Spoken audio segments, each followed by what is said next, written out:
see. Yeah, that'll work perfect.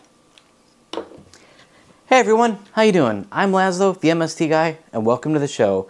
Today, we'll be looking at Mystery Science Theater 3000 KTMA number 8, Gamera vs. Guiron, which is the fifth movie in the Gamera series. And coincidentally, this is my fifth episode.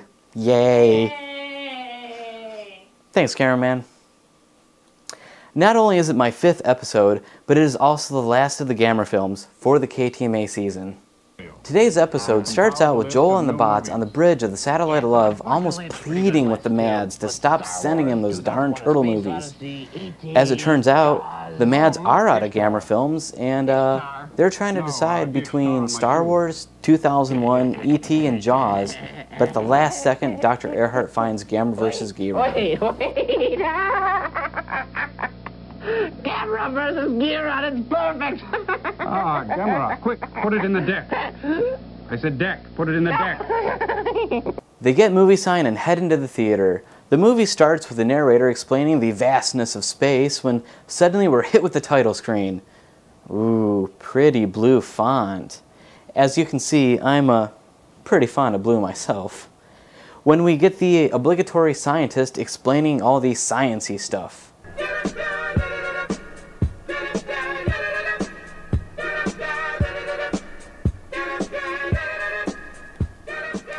Welcome to Learning with Lazlow. On today's episode, we'll be learning about the solar system with Dr. Shiga, the renowned scientist of today's movie. I've compiled a list of questions for the doctor, so let's begin. Dr. Shiga, is there air or water on the moon? And if there is, can any living thing inhabit it? There's no air or water on the moon, so no living thing inhabits it, as you know for sure. Interesting, interesting. Are there any rivers on Mars? No rivers on Mars. That's absolutely fascinating. How many degrees centigrade does Venus have? And on Venus, it has several hundred degrees centigrade. Oh, amazing, amazing. Well, I see we're getting the wrap it up signal. Are there any other planets you wish to tell us about? Jupiter is covered with... Where? Jupiter is covered with... Is that a planet? Jupiter is covered with... Wait, do you mean Jupiter? That's hard to say. Yeah, it is. So what can you tell us about the surface of Jupiter?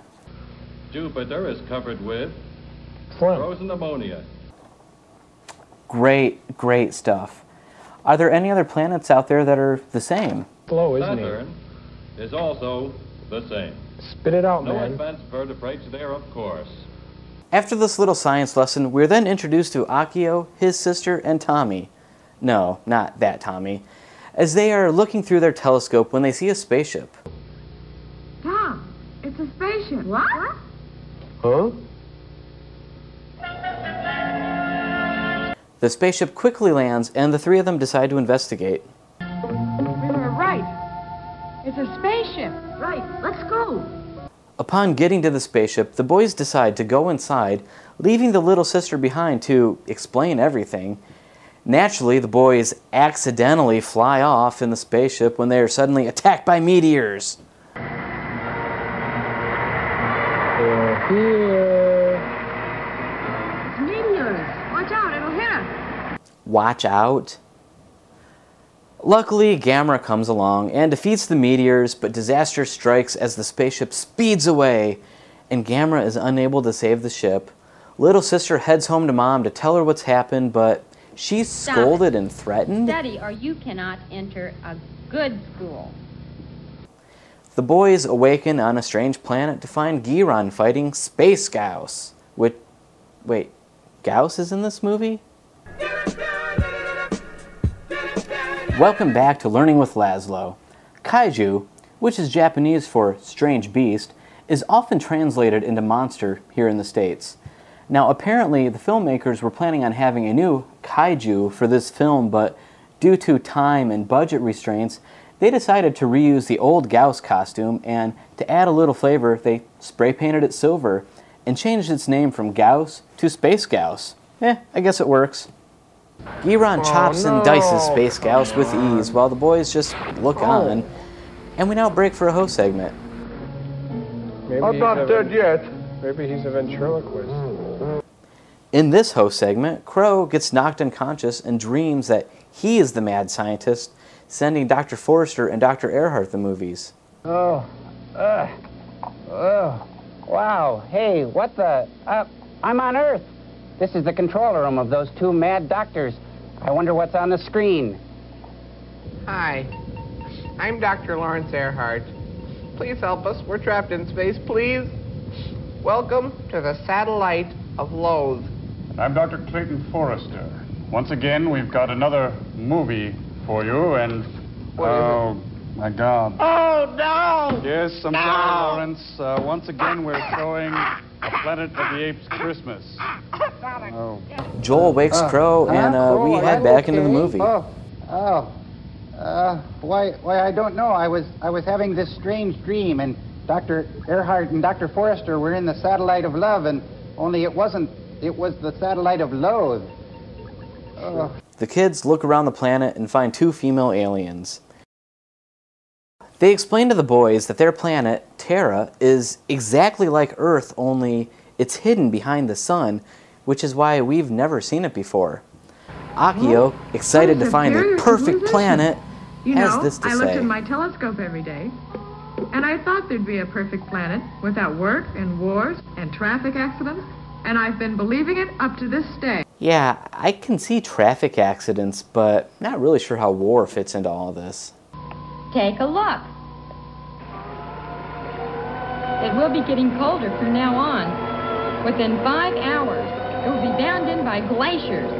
It turns out the planet Terra sucks ass, so the boys invite the women back to Earth and ponder if Gamera is looking for him. Turns out that he is. Guess he doesn't have anything else better to do.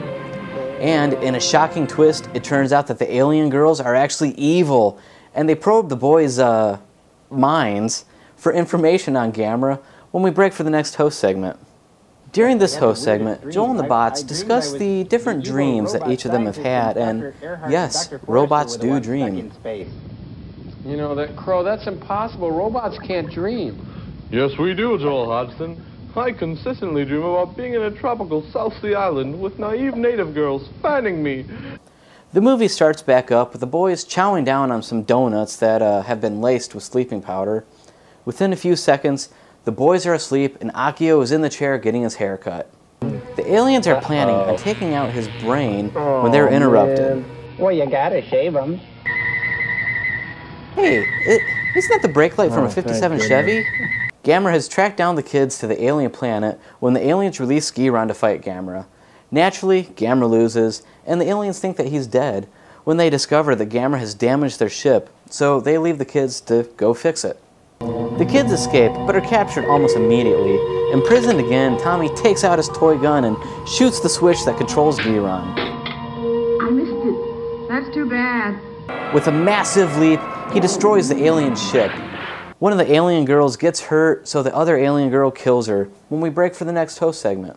During this host segment, Joel talks about some of his dreams. What do you dream about, Joel? Well, I don't know. Sometimes I dream I'm back down on Earth and walking around looking for fun, feeling groovy. Some days I dream I'm a crane operator. Other times I'm standing in line for Metallica tickets. Then sometimes I dream about Sissy from Family Affair. Back in the theater for the conclusion of the movie, Gamera finally wakes up. He and Guiron start their epic fight while the boys are looking for a way to defeat the alien girl. Gamera slams Guiron into the ground, and the boys launch a missile towards him, and together they destroy Guiron and the alien girl. Oh, there goes his... What was that? A golf bag.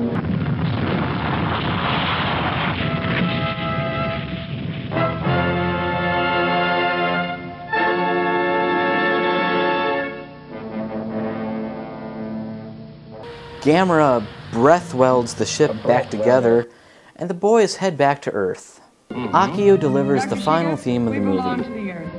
And we should forget about the other planets. Let's make the Earth a free place to live, without war and traffic accidents, for the sake of the human beings, and learn by it. Oh. And make it safe for good haircuts. Very good experience. What the hell is it with this kid in traffic accidents? Gamera approves of this message and flies off, never to be seen again in the KTMA season.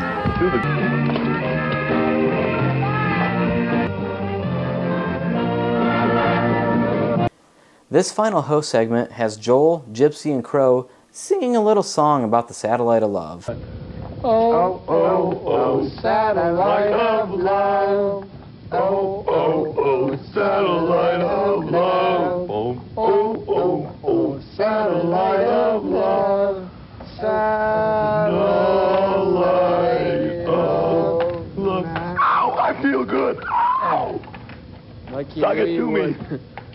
Thanks everybody for coming in and joining us tonight on Satellite of Love. And let's see, Kent, do your survey, and we'll get the results on that. Kent's working on a survey on Earth for us. And, New movie next week. New movie. Yeah, and we got a new movie happening next week, I think, for sure. No more Gamera. I think that ought to do it. Good night, folks. And so ends Mystery Science Theater 3000 KTMA number 8, Gamera vs. Guiron. Overall, this is it's an okay episode. The actors that dubbed the movie are just absolutely horrible, and which almost makes the movie more fun to watch just to see how bad they are. I really enjoyed the first host segment with Dr. Forrester and Dr. Earhart, but yeah, I'm a little biased because I am a big fan of Trace. The theater segments were a little unbalanced. There were some decent riffs, but overall, I didn't think this was their best episode. I think the remaining host segments is where the episode really loses it for me. With the exception of Joel's comment about being in line for Metallica tickets, I just didn't really find the host segments all that funny. I would still recommend that you check out the episode for yourself. Head over to dapcentral.org and you can download the episode and give it a look-see. In my next episode, I'll be looking at Mystery Science Theater 3000 KTMA number 9 Phase 4. The 1974 film about ants that try to take over Arizona or something like that. Anyway, you can email me at lazlowmstguy@gmail.com or head over to Laid Off Productions and check out Zombie Chick reviews or some of our other projects, or just buy some stuff in our store. So until next time, I'm Lazlow, the MST Guy, and I'm your host through all things Mystery Science Theater 3000. Now, to get these arms worked on.